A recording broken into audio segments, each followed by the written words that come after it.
اللهم صل على سيدنا ومولانا محمد أفضل صلواتك بعدد معلوماتك وبارك وسلم وصل عليه. بسم اللہ الرحمن الرحیم. عزیز طلباء کرام، امید ہے کہ انشاءاللہ العزیز آپ سب خیر و عافیت کے ساتھ ہوں گے. جامع السنن الترمذی جلد ثانی کے ابواب الزہد عن رسول اللہ صلی اللہ علیہ وسلم کے ایک اور باب ما جاء فی الصبر علی البلاء کے ساتھ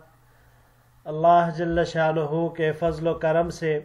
آپ حضرات کے خدمت میں حاضر ہونے کا موقع ملا. بحمد اللہ تعالی آج ہمارا سبق نمبر 195 ہے، تو بڑھتے ہیں اپنے سبق کی طرف. باب فی الصبر علی البلاء، یہ باب آزمائش پر صبر کرنے کے بیان میں ہیں. وبه قال حدثنا قتيبة قال حدثنا الليث عن يزيد بن أبي حبيب عن سعد بن سنان عن انس رضی اللہ تعالی عنہ قال، ہمیں روایت کی قتیبہ نے، انہوں نے روایت کی لیث سے، انہوں نے یزید بن ابو حبیب سے، انہوں نے سعد بن سنان سے، انہوں نے حضرت انس رضی اللہ تعالی عنہ سے کہ حضرت انس رضی اللہ تعالی عنہ نے فرمایا قال رسول اللہ صلی اللہ علیہ وسلم، کہ حضور نبی کریم صلی اللہ علیہ وسلم نے ارشاد فرمایا اذا اراد اللہ بعبدہ الخیر عجل له العقوبۃ فی الدنیا، کہ جب اللہ تعالیٰ اپنے بندے کے ساتھ بلائی کا ارادہ فرماتے ہیں تو دنیا میں ہی اسے اس کے گناہوں کی سزا دے دیتے ہیں. وَإِذَا أَرَادَ بِعَبْدِهِ الشَّرَّ أَمْسَكَ عَنْهُ بِذَنبِهِ حَتَّى يُوَافِيَ بِهِ يَوْمَ الْقِيَامَةِ، اور جب اللہ تعالیٰ اپنے بندے کے ساتھ شر کا ارادہ فرماتے ہیں تو دنیا میں اس کے گناہ کی سزا روک دیتے ہیں یہاں تک کہ قیامت کے دن اسے پوری سزا دیں گے. وَبِهَذِهِ الْإِسْنَادِ عَنِ النَّبِيِّ صلی اللہ علیہ وسلم، مذکورہ بالا سند کے ساتھ ہی حضور نبی کریم صلی اللہ علیہ وسلم سے منقول ہے قال کہ آپ علیہ السلام نے ارشاد فرمایا ان عظم الجزاء مع عظم البلاء، کہ بے شک بڑا بدلہ بڑی آزمائش کے ساتھ ہوتا ہے. وَإِنَّ اللَّهَ إِذَا أَحَبَّ قَوْمًا ابْتَلَاهُمْ فَمَنْ رَضِيَ فَلَهُ الرِّضَا وَمَنْ سَخِطَ فَلَهُ السُّخْطُ.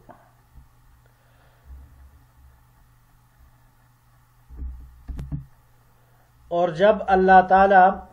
کسی قوم سے محبت کرتے ہیں تو اسے آزماتے ہیں، یعنی ان پر طرح طرح کے مصائب اور مشکلات لاتے ہیں. تو جو اس پر راضی ہوا، کوئی گلہ شکوہ نہیں کیا، فریاد نہیں کی، آہذاری نہیں کی،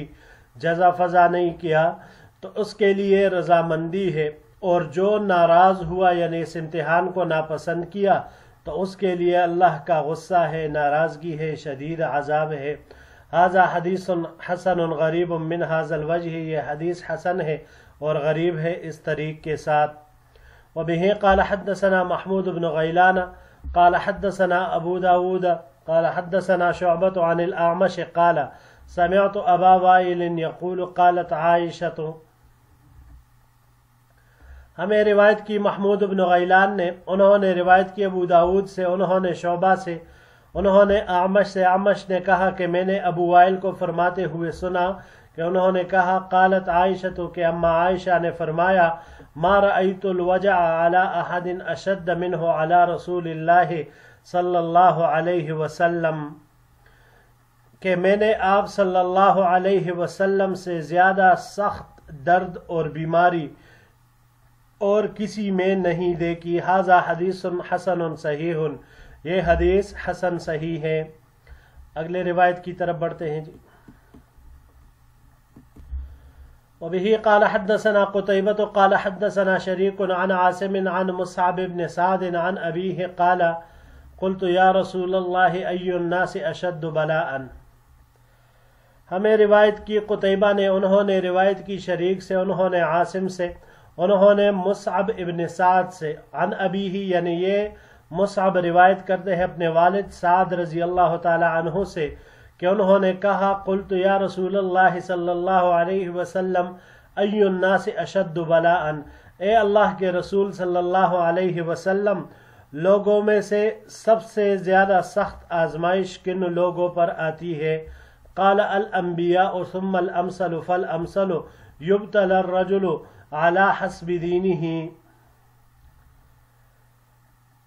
حضور نبی کریم صلی اللہ علیہ وسلم نے جواب میں فرمایا کہ انبیاء کرام، پھر جو ان سے قریب ہو اور پھر جو ان سے قریب ہو، آدمی کو اس کے دین کے بقدر آزمایا جاتا ہے۔ فَإِنْ كَانَ فِي دِينِهِ صُلْبًا اشْتَدَّ بَلَاؤُهُ وَإِنْ كَانَ فِي دِينِهِ رِقَّةٌ ابْتُلِيَ عَلَى قَدْرِ دِينِهِ، پس اگر وہ دین میں مضبوط ہو تو اس کی آزمائش بھی اسی قدر سخت ہوگی، اور اگر وہ اپنے دین میں کمزور ہوا تو اسی کی بقدر اس کو آزمایا جائے گا۔ فما يبرح البلاء بالعبد حتى يتركه يمشي على الارض وما عليه خطيئة، بندے پر مسلسل آزمائش لگی رہتی ہے یہاں تک کہ اسے اس طرح چوڑتی ہے کہ وہ زمین پر یوں چلتا ہے کہ اس پر کوئی گناہ باقی نہیں ہوتا، یعنی اس کے وہ سارے گناہ ہی معاف ہو چکے ہوتے ہیں۔ ھذا حدیث حسن صحیح، یہ حدیث حسن صحیح ہے۔ وبه قال حدثنا محمد بن عبد الأعلى قال حدثنا يزيد بن زريع عن محمد بن عمرو عن أبي سلمة عن أبي هريرة رضي الله تعالى عنه قال،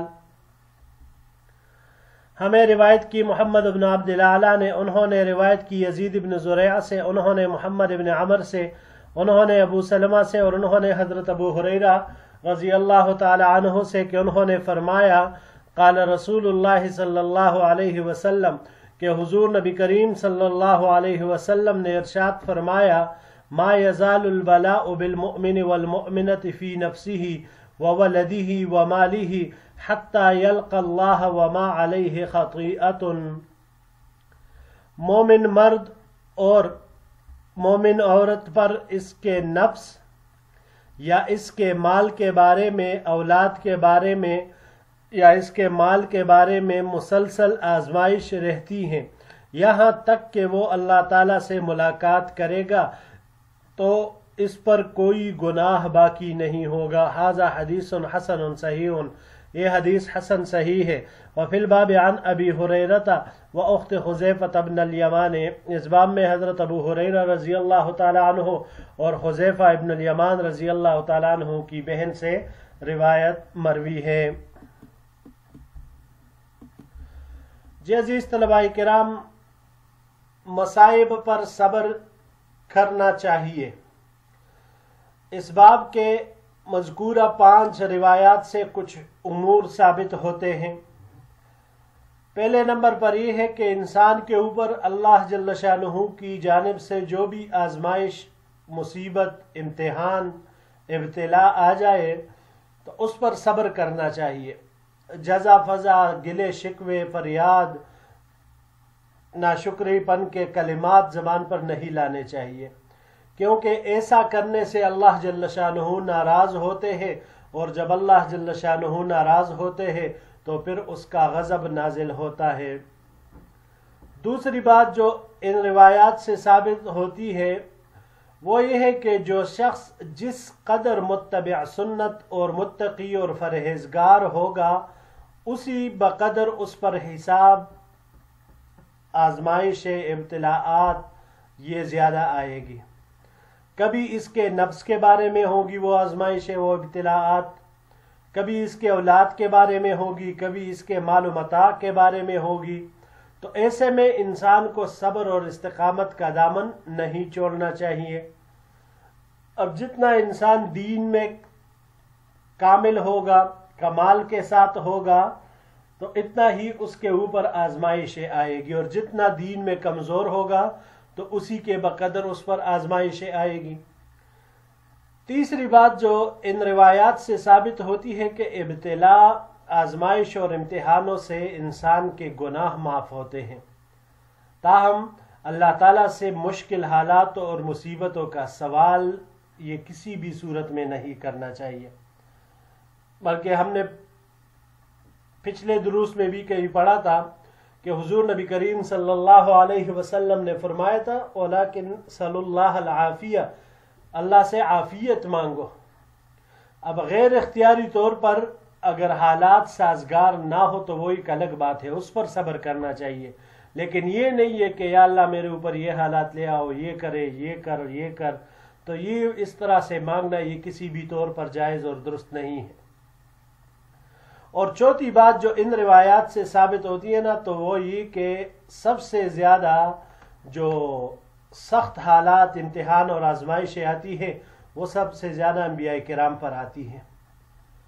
کیونکہ ظاہر سی بات ہے اگر انبیاء پر آزمائشیں نہ آتی تو پھر لوگ ان کی پرستش شروع کر دیتے، عبادت شروع کر دیتے،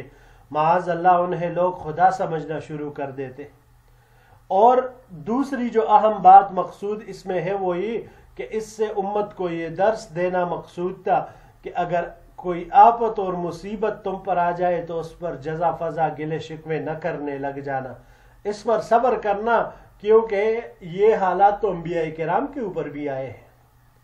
اللہ جل شانہ کے سامنے گڑ گڑانا، اللہ جل شانہ کے سامنے آہوزاری کرنا، اللہ جل شانہ سے عافیت مانگنا اور یہ دعا مانگنا کہ اللہ یہ جو حالات آئے ہیں تیری جانب سے آئے ہیں، تو ہی اس حالات کو لانے والا ہے اور تو ہی اس حالات کو، ان مصائب کو ختم کرنے والا ہے، مجھے ان آزمائشوں سے، ان مصائب سے خلاصی نصیب فرما دے۔ تو اللہ جل شانہ اس انسان کی دعا پھر قبول فرماتے ہیں اور اسے اس سے نجات مل جاتی ہے۔ بڑھتے ہیں جی اگلے باب کی طرف۔ باب ما جاء فی ذہاب البصر، یہ باب بینائی کے چلے جانے کی جزا کے بارے میں ہے۔ وبہ قال حدثنا عبداللہ ابن معاویہ الجمحی قال حدثنا عبد العزیز بن مسلم قال حدثنا ابو ظلال عن انس بن مالک رضی اللہ تعالی عنہ قال، ہمیں روایت کی عبداللہ ابن معاویہ جمحی نے، انہوں نے روایت کی عبدالعزیز ابن مسلم سے، انہوں نے روایت کی ابو ظلال سے، انہوں نے حضرت انس بن مالک رضی اللہ تعالی عنہ سے کہ انہوں نے فرمایا قال رسول اللہ صلی اللہ علیہ وسلم ان اللہ یقول اذا اخذت کریمت عبدی فی الدنیا لم یکن له جزاء عندی الا الجنہ۔ حضور نبی کریم صلی اللہ علیہ وسلم نے ارشاد فرمایا کہ بے شک اللہ جل شانہ ارشاد فرماتے ہیں، جب میں دنیا میں اپنے بندے کی دونوں آنکھیں لے لیتا ہوں، یعنی وہ نابینا ہو جاتا ہے، تو میرے پاس اس کے لیے جنت کے علاوہ کوئی بدلہ نہیں، یعنی اگر اس کو کوئی بدلہ دیا جائے گا تو وہ صرف اور صرف جنت ہوگا اور کوئی نہیں۔ وفی الباب عن ابی ہریرہ وزید بن ارقم، اس باب میں حضرت ابو ہریرہ اور زید بن ارقم رضی اللہ تعالیٰ عنہما سے روایات مروی ہیں۔ ھذا حدیث حسن غریب من ھذا الوجہ، یہ حدیث حسن ہے، غریب ہے اس طریق سے۔ وابو ظلال اسمہ ہلال، ابو ظلال ان کا نام ہلال ہے۔ وبه قال حدثنا محمود بن غیلان قال حدثنا عبد الرزاق قال حدثنا سفیان عن الاعمش عن ابی صالح عن ابی ہریرہ رضی اللہ تعالی عنہ رفعہ الی النبی صلی اللہ علیہ وسلم قال، ہمیں روایت کی محمود بن غیلان نے، انہوں نے روایت کی عبد الرزاق سے، انہوں نے سفیان سے، انہوں نے اعمش سے، انہوں نے ابو صالح سے، انہوں نے حضرت ابو ہریرہ رضی اللہ تعالیٰ عنہ سے کہ جنہوں نے اس روایت کو مرفوع بیان کیا ہے حضور صلی اللہ علیہ وسلم کی طرف کہ آپ علیہ السلام نے ارشاد فرمایا یقول اللہ عز وجل من اذهبت حبیبتیہ فصبر واحتسب لم ارض له ثوابا دون الجنہ، کہ اللہ تعالیٰ فرماتے ہیں کہ جس شخص کی دو محبوب چیزیں، یعنی میں جس شخص کی دو محبوب چیزیں یعنی آنکھیں ختم کر دوں، فصبر واحتسب، اور وہ اس پر صبر کرے اور ثواب کی امید رکھے، تو میں اس کے لیے جنت کے علاوہ اور کسی بھی بدلے پر راضی نہیں ہوں۔ وفی الباب عن عرباض بن ساریہ ھذا حدیث حسن صحیح، اس باب میں حضرت عرباض بن ساریہ رضی اللہ تعالیٰ عنہ سے بھی روایت مروی ہے، یہ حدیث حسن صحیح ہے۔ جی عزیز طلباء کرام،